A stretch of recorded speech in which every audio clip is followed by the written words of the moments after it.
The music faltered the moment the car pulled up.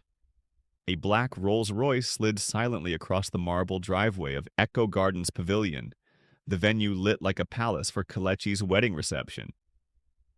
Ushers froze. Guests craned their necks. Cameras swung like sunflowers tracking the light.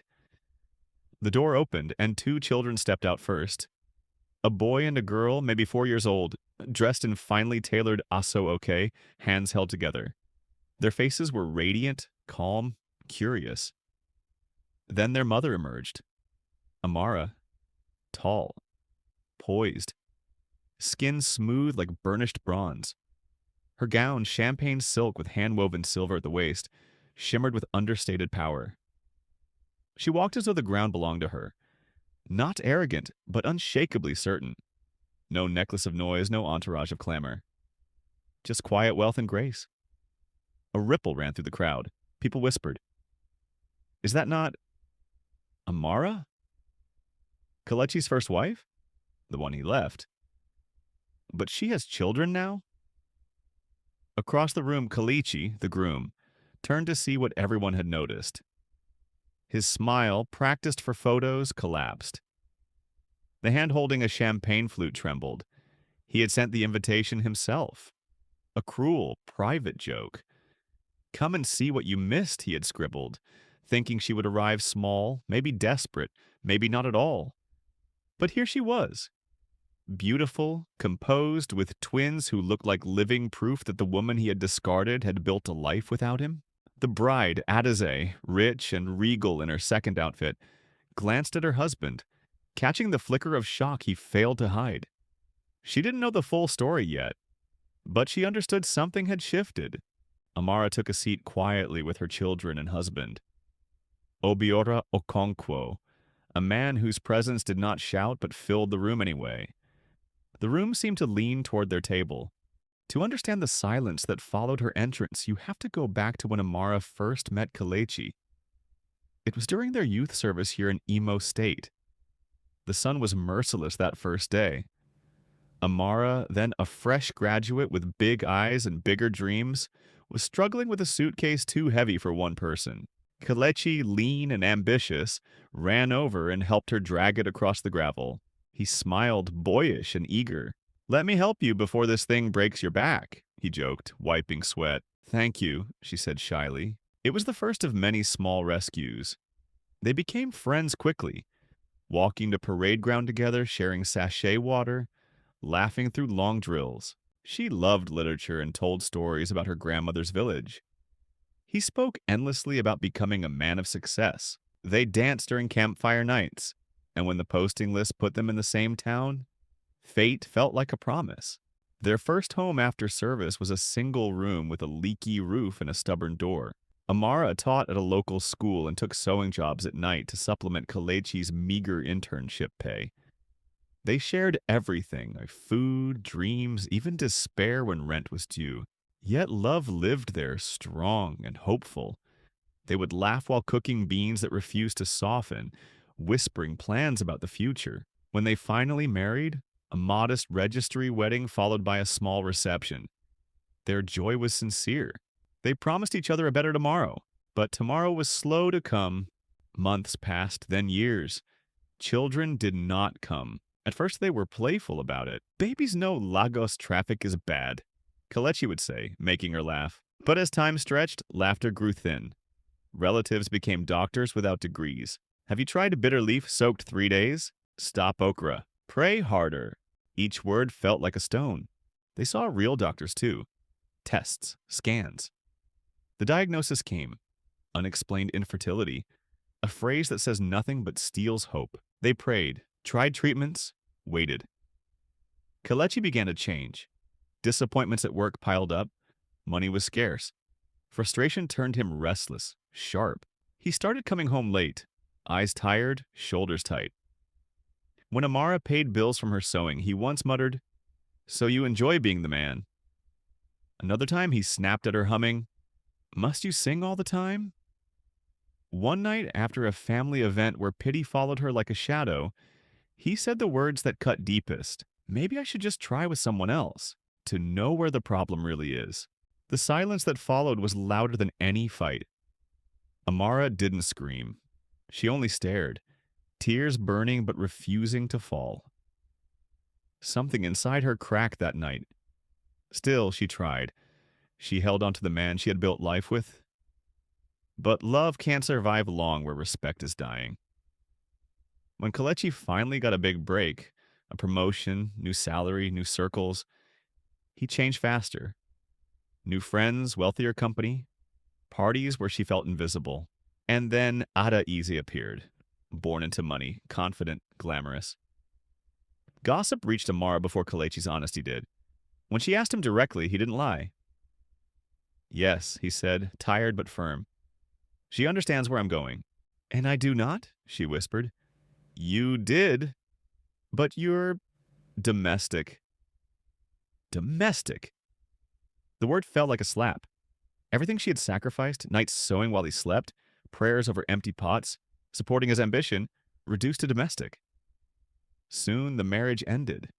Divorce papers signed, gossip spreading. People whispered she couldn't give him a child. As if children were items she refused to buy. Amara left quietly.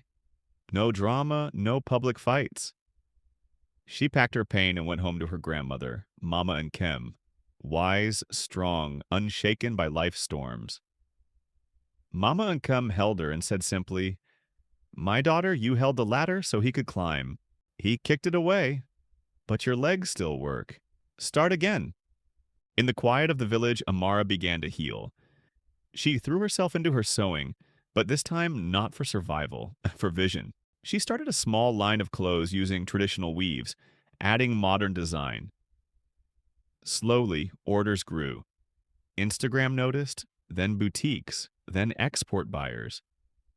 She built a brand, ethical, beautiful, proudly African. She trained young women, paid fair wages, created jobs. Money came, but she wore it with dignity, not noise. It was during a business event in Abuja that she met Obiora Okonkwo. He wasn't flashy, but success clung to him effortlessly. A self-made entrepreneur in agriculture and tech, calm and deeply kind. He admired her work, invested in her dream, but more importantly, loved her as she was. No proving, no begging. With him, she felt safe again. They married quietly, not small, but elegant and true. And soon, twins came. When Amara first held Obioma and Obina, she didn't think of Kelechi. She thought only of joy, of how life had returned after so much loss. She built her home in peace. Her business flourished. Her heart healed. Until the invitation arrived. A cream card with gold lettering. Kelechi and Adazi invite you to their grand wedding reception. Venue, Echo Gardens Pavilion. At the bottom, in handwriting she knew well. Come and see what we have become. Obiora read it, raised his brows, and asked gently, "Do you want to go?" "Yes," Amara said after a moment. Not out of revenge, but to prove to herself that her past no longer held power. "Will go well." And so the Rolls-Royce was ready. Outfits prepared, dignity polished. Now here she was, seated in the hall that had gone still when she entered. Kelechi finally approached, Adais beside him. His confidence had cracks now. "Amara," he said softly, "thank you for coming." "Congratulations," she replied with calm warmth. "May your home bring you peace." Adais, gracious and curious, offered a small smile. "Your dress is stunning. Who made it?" "My company," Amara answered simply. She introduced Obiora. His quiet strength said everything. The twins waved politely at Kelechi. He tried to smile back, but something in his eyes flickered. Guilt, maybe regret, maybe just the weight of realizing what he had lost. The party carried on. Food, speeches, music, money sprayed across the dance floor. But whispers followed Amara's table all night. Guests glanced at her. The woman they once pitied now, radiant, successful, and happy. When the music reached its peak, the MC invited children to the floor. Amara's twins joined, shy for only 2 seconds before dancing like joy itself. Obioma twirled, Obina moved with deliberate confidence. The cameras turned. Laughter filled the hall. Even Adese clapped. Kelechi watched, smile forced, eyes heavy. He had dreamed of humiliating his ex-wife. Instead, her children stole his spotlight. Her success outshone his performance. When Amara rose to leave, he caught up to her. His voice was unsteady. "I'm sorry," he said. No excuses. No justifications. Just the words, finally. She looked at him, the man who once broke her, and felt no hate, only distance. "I forgive you," she said quietly. "My life moved on." He swallowed and nodded. It was the only gift she would give him, and the only one he needed. Obiora appeared then, placing a protective hand at the small of her back. Kelechi looked at him and understood.